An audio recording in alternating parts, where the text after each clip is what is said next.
Brexit is everywhere in the UK and yet nowhere. 5 years after the electorate voted to leave the European Union, the issue has become a minor matter for many Britons.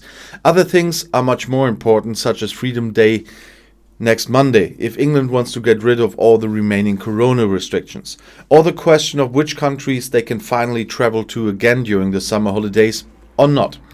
The pandemic has placed a veil that is difficult to penetrate over the consequences and the possibilities of going it alone. Under this, Prime Minister Boris Johnson has been trying for months to make a name for himself with short-term success stories such as Freedom Day, instead of moving the country forward with a long-term economic and political plan. Paradoxically, he is in an extremely privileged position to avoid the usual political dilemma of having to achieve success with the current term of office. In the elections 2 years ago, the Conservative Tories won an overwhelming majority in the British House of Commons.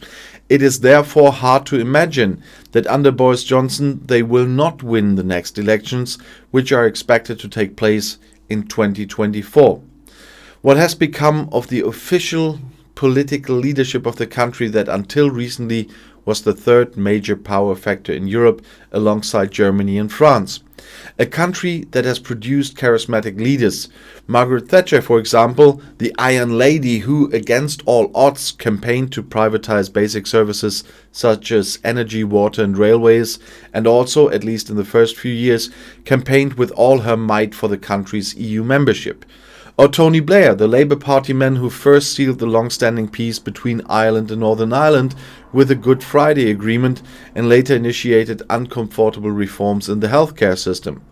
Both Thatcher and Blair had opponents in their own ranks, but they had visions and demonstrated foresight and above all, greatness, some say.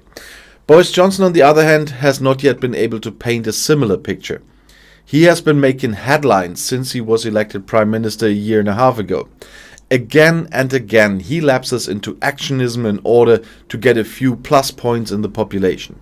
The big challenges that cannot be dealt with in days or weeks, despite his comfortable starting position for re-election, fall by the wayside. He had replaced his party colleague Theresa May at the top in December 2019 because he was expected to lead the country with a sure hand into a better future outside the EU. Because that is exactly what the supporters of Brexit had been promised at the time. One wanted to get rid of the European shackles in order to conclude more attractive trade agreements on their own with both large and emerging nations. The USA in particular, as a cultural and economic ally, would have been predestined for a British liberation. But the bitter reality is different. To date, no transatlantic trade agreement has materialized. So the only success so far is a new agreement with Australia. Although the Commonwealth country is number 20 among the UK's most important trading partners, its share of the UK trade volume is only 1.2%. In addition, Boris Johnson's government has concluded agreements with 66 other countries, including Switzerland, which are fully based on EU trade agreements. This enabled the British to ensure that after the completion of Brexit, the tariffs and tariffs of the WTO did not automatically have to be applied. This clearly shows the realities the country is confronted with. To date, the ruling Tories have not been able to point out any prospects for Brexit that could shake the country up and awake. It remains unclear where the island's newly won sovereignty will lead. 5 years after the vote, there is still no clear trade strategy. With statements that change on a daily basis, Boris Johnson seems to be getting that. With the abundance of announcements, Brexit as an overarching political issue will take a backseat. It's obvious that only now, 6 months after the exit from the EU took place at the end of January, a boss for the newly founded Brexit Opportunities Unit is being sought. The Conservatives have so far mainly spent the time with exciting sounding slogans such as "Take back control" or "Get Brexit done." The motto was to cultivate visions instead of cherishing plans. As long as the pandemic covers the real extent of Brexit, they may get away with it.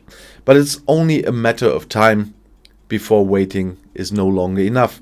Of course, it does not go far enough to see the economic slump in trade shortly after Brexit as evidence that the UK's exit has mainly drawn disadvantages on its side. Cross-border trade slumped by up to 40% in the first few months. However, he has recovered significantly to this day. The reason for the break-in was mainly due to new customs regulations, which are new to the UK but not new in general.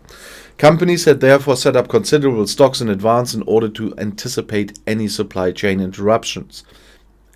A more substantial problem is the Northern Ireland question.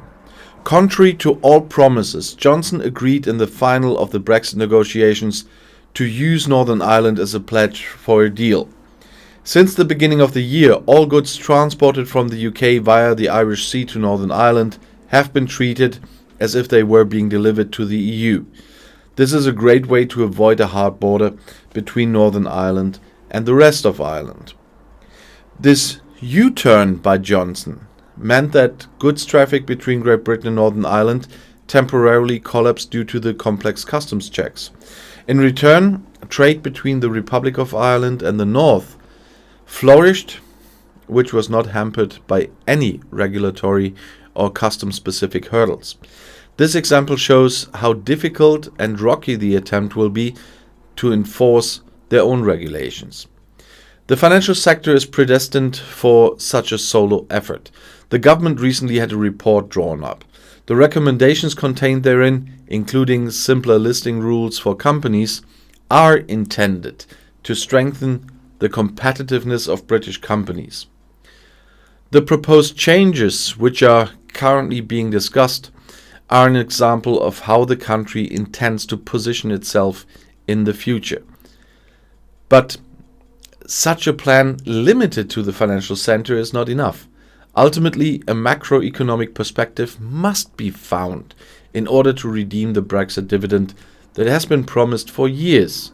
The strengthening of own state services, such as the health system, and investments in the infrastructure, instead of the compulsory charges to the EU. However, such foresight is not currently emerging. And to be honest, I'm not very positive that we will see any this year. But I'll see you in my next video. Bis gleich.